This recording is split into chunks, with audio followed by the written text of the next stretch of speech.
I didn't cinch today. Don't tell. I'm telling Lemon. She wouldn't care. Hola, it's me, Didi, and welcome to another episode of Deep Dives with Didi. And Damian. Damian, I'm so excited for today's episode. It was so good. It was a really good one. Spoiler alert, I thought that this week was like one of the best Snatch games ever. I agree. The romper room effery was left to a minimum. This episode... I don't know. 5? I don't know. Of Canada's Drag Race? It's episode...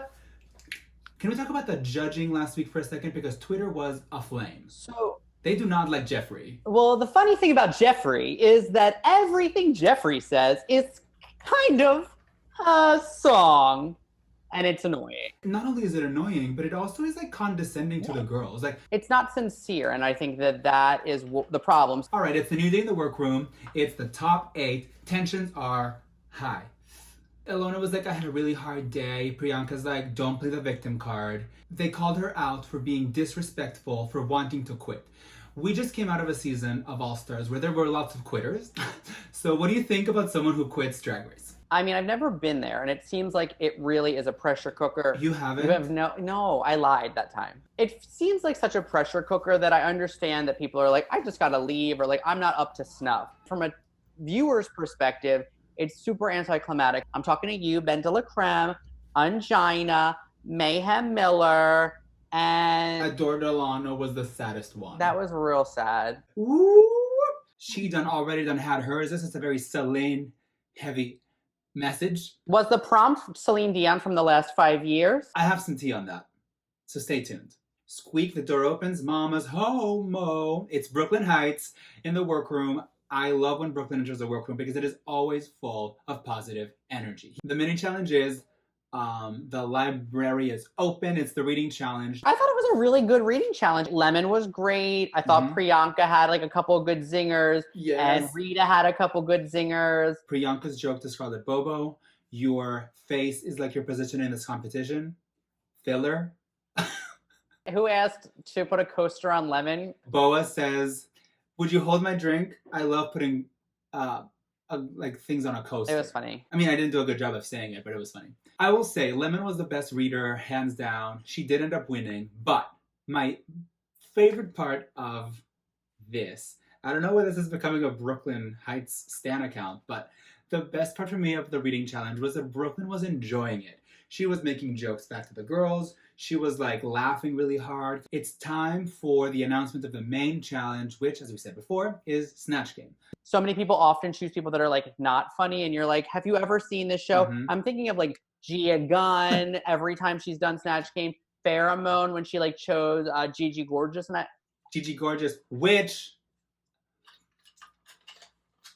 it is time for our first of 2 splash of lemon.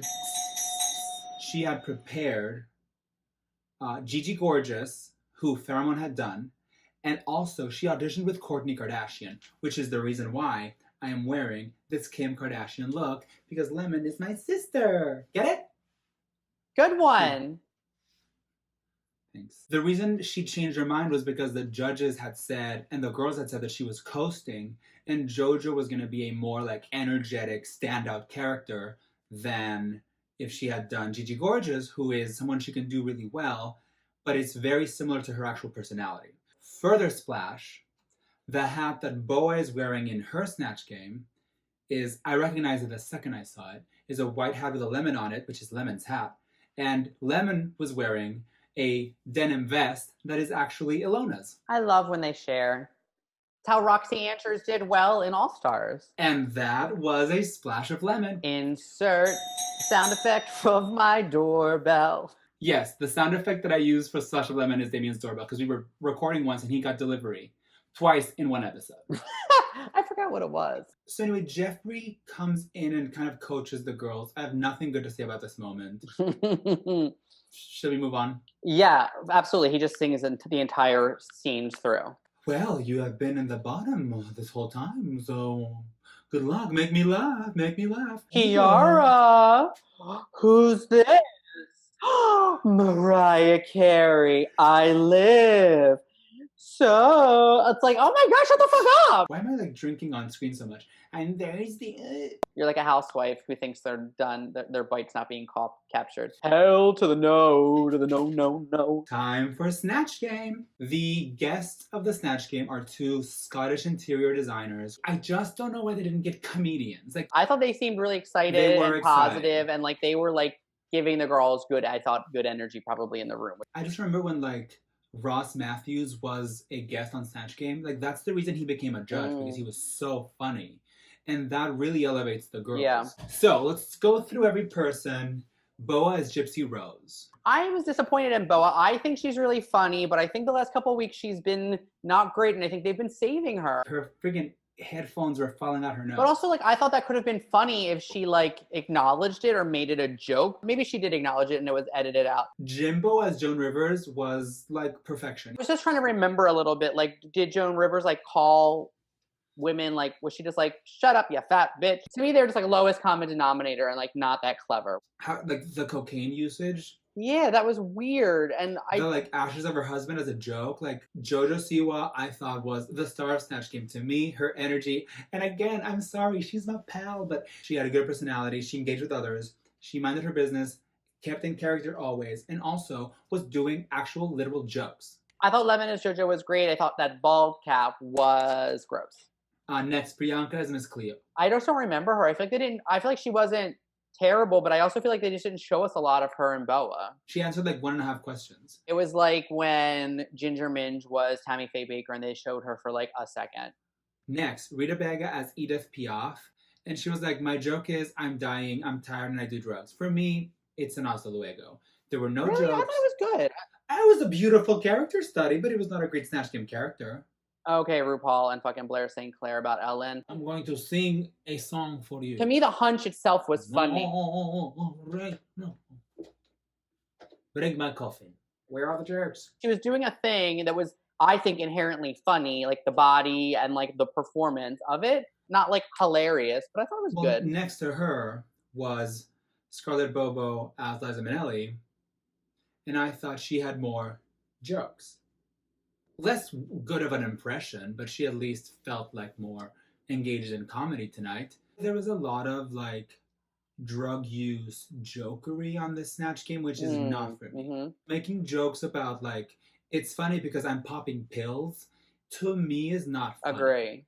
Agree. So let's move on to, Kiara as Mariah Carey. Mimi, I am so sorry. It's so sad. Yeah, it was sad. There are so many like catchphrases like, I don't know her. Like, you only show your right side, or like New Year's Eve, eating hot tea, darling, like all of these things. She could have picked to be like, I'm gonna be super sexy, or I'm gonna be singing every answer, or I'm gonna be so many options. She picked 0 options. Can I say that I thought that the choice to like do Mariah Carey as like a Christmas diva was, I thought, kind of genius. No, but she didn't make every answer about Christmas. Totally. No. I mean, she did not succeed. Like, I was like, this is going to be either her opportunity to like turn it around for the competition, or like she's going to die. And she died. Finally, Alona as Rebecca Moore, the Coke Destroyer. I thought it was a great choice of a character. I thought she was okay. About to turn a corner to romper room fuckery, and she didn't. She looked like trash. Her boobs were crazy. Her pads were awful when she did the interview with Tracy. Which I thought was part of the joke, but then I was like, I don't know, because the rest of her was sort of undone as well. If you were on Snatch Game, who would you do? Oh, okay. Woo! Oh, this is so hard. Maybe Rosie O'Donnell. I just thought of it now, but I think that would be really funny. That would be great. I would throw koosh balls. I would be like, Tommy, can you hear me? I have a crush on Tom Cruise. I would like yell at Elizabeth Hasselbeck. I'd be like, no, Elizabeth, no. Okay, so you know her deeply, so you really know all the references. Who would you do? I'm already looking forward to auditioning next year, and I will not say which options I'm doing. The next day, we're going to the main stage. Brooklyn looks amazing. The wig is weird. Did you see how bald she was down here? Who cares? No. Jeffery's suit was too small, and Stacey McKenzie, I love her. Our extra special guest host is Mary Walsh, who is a Canadian TV actress. I loved her. Kind of like big. I Googled her after the episode. It is time for the runway. So let's play our favorite game, Fuego or Hasta Luego. If we like an outfit, we say. Fuego. And if we don't like the outfit, we say. Hasta luego. That's right. So let's get started. Category is Night of 1,000 Celine. First on the runway, we have Boa with a fringed Met Gala 2019. I'm okay with the reference. I think it's like an interesting garment. I don't particularly think it's flattering to like any part of her body though. I liked it. I didn't like how they were coming for "We Can't See Your Body." I just thought like it made her look like a box. I thought she was good, so for me, she gets a fuego. For me, she gets an hasta luego. Next is Scarlett Bobo. She's wearing like a poofy sleeved, cream colored, also 2019 Fashion Week. It's fine. It's boring. It's not iconic. It was well done. Like whoever made that outfit, to me, it's an hasta luego. Even though she looked good. Also, was it a bueno? Hasta luego. Girl, it's your game. Get better at it. She looked good. I thought that the like reference was like dumb, but maybe that wasn't her fault. It's a whatever we're calling it. A fuego. So is it a fuego or is it an hasta luego? It's a fuego, not a, I don't know, is it a bueno from this fucking asshole? Can you say asshole on YouTube? Yeah. Yeah. But I can say something else if you want me to. No, don't. Next, Kiara is coming down the runway wearing a black, ruffled Courage album release 2019 look. You remember that look? I mean, one of Celine's iconic looks, right? I mean, I love a weird reference that's like so specific that it's like, oh, that's so weird, but like you look great. But it just looked like she bought that dress at Macy's, you know? She looked good. She's skinny. She can pull it off. So it is a fuego, okay? It's a fuego. That being said... Really? Yes. It's an hasta luego for me. Rita Baga in Celine's Eurovision 1988 look, and then she takes it off and reveals her Tournée Incognito tour look, which is like a black sequenced dress. I thought it was great. Jeffery was like, out of all the looks, she chose that. Yes, bitch. It's an iconic look. She gave you two looks, so she did like pre-fame or, you know, like her first opportunity of fame and then like the after effect.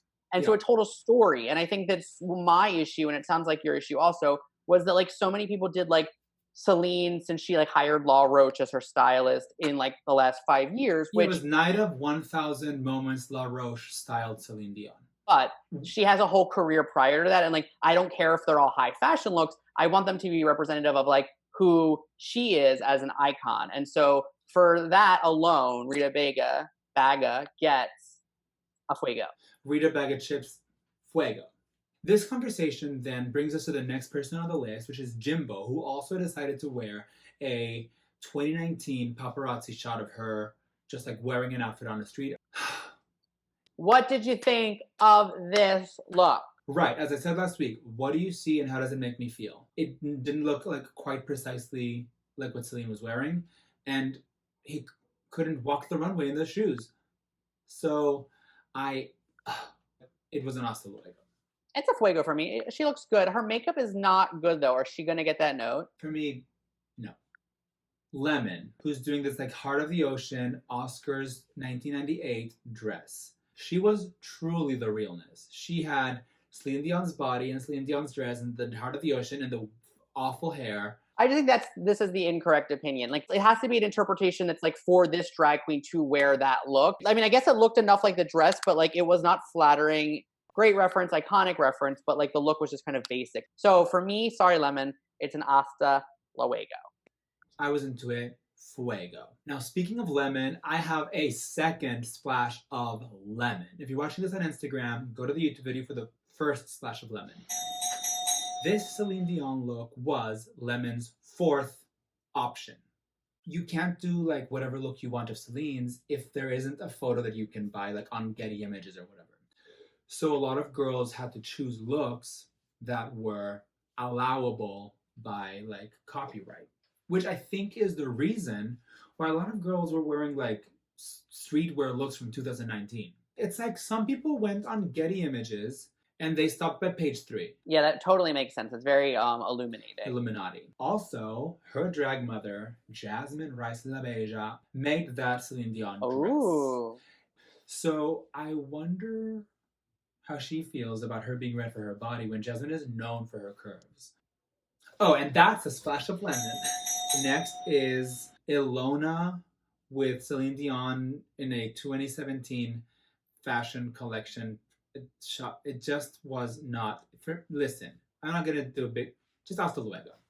Yes, hasta luego. Finally, we close out with a bang. Priyanka wearing the 1994 wedding dress, which is like almost identical, and then she takes it off and she's wearing the Billboard Icon Award dress from 2016. For me, this was a fuego. It was a good job. As the judges said, she could have worn one, and the wedding dress would have been enough. She did the other one. I don't know why she had to do it, but she probably felt like she was close to being the bottom, and she needed to like pull out all the stuff. Rita's reveals made sense one after the other. Yes, Priyanka's reveals did not make any sense. If Priyanka wanted to do like a reveal from the wedding dress, she could have done like the reveal to the Courage album cover dress, which is like the first album post René. Or the reveal of the wedding dress to like street paparazzi photos of her at the funeral. No. We're going to edit it out. No, I'm going to keep it. Also, my wig is so crunchy on this side. Everybody looks beautiful. No, this is called Fuego Hasta Luego. Not everyone is bueno. Thank you for playing Fuego Hasta Luego. Now, hasta luego, bitch.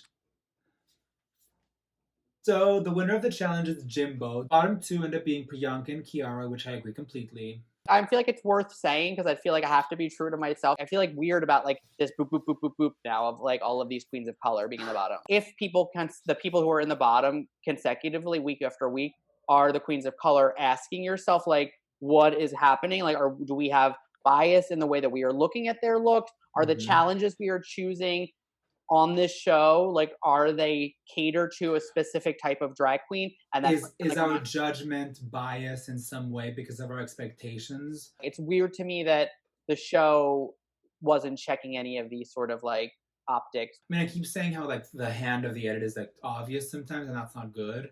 But also, the hand of the edit should also take care of the optics of the show and not encourage the idea that Drag Race in general is exalting like white queenery versus like black talent, and this is not the time for that. Anyway, the lip sync song is I Drove All Night by Celine Dion. Yes, all 7 effing minutes of it. First I was like, this might be a double save, they're both really good, and then it was like 4 more minutes after that, and I was like, oh, okay, I actually assume that Kiara will go home because she was so bad. Priyanka found moments of very effective moments of stillness and moments of storytelling. When Kiara, the more the song went on, was like, what other trick do I have? What other twirl can I do? What other drop can I do? Kiki wants to kai. Kiki wants to be an All-Stars. Did you hear that? I loved it. Do you think we'll get All-Stars in the US with like UK, US, and Thailand queens? I hope so. I think that would be very cool and like a really fun way. I don't know if we'll get that soon, but hopefully one day. Yeah, I don't think it'll happen soon, but that'll be good. I don't think Kiki will be on it, but I think that'll be good. That's all for the episode. Maybe my favorite episode of the season. I agree. It was so fun, so good. At this point, my frontrunners are Priyanka, Rita, Jimbo, and Lemon. You? I think mine are for sure Priyanka, Rita. Just mine? Jimbo. So mine? And Lemon. I knew it! Ta-da! That was Deep Dives with Didi and Damian. Thank you for watching. Don't forget to subscribe to my channel and follow us on Instagram. I am at Didi Fuego. And I am at Damian Bellino. What are you on, the Disney Channel now? Thank you. That was good. All right, baby. Adios. Hasta luego.